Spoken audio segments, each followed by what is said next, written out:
சாக்கிரமங்கள் என்பது உள்ளான அனுபவத்தை காக்கக்கூடிய வெளிப்படையான அடையாளம்.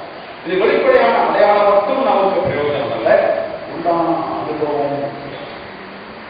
அனுபவம் இல்லாமல் வெளிப்படையான அடையாளத்தை மட்டும் நாம் பெற்றுக்கொள்வதனால் நமக்கு எந்த விதமான ஆவிக்குரிய அனுபவமும் நாம் பெற்றுக்கொள்ள முடியாது.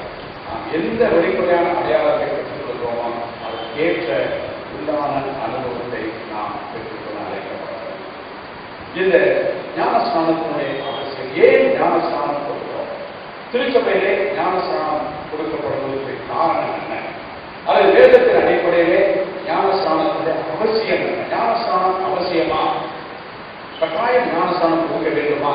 அது அவசியம் என்ன என்று பார்க்கும் பொழுது, முதலாவது இயேசு உயிர்த்தெழுந்த இயேசுடைய கட்டளை.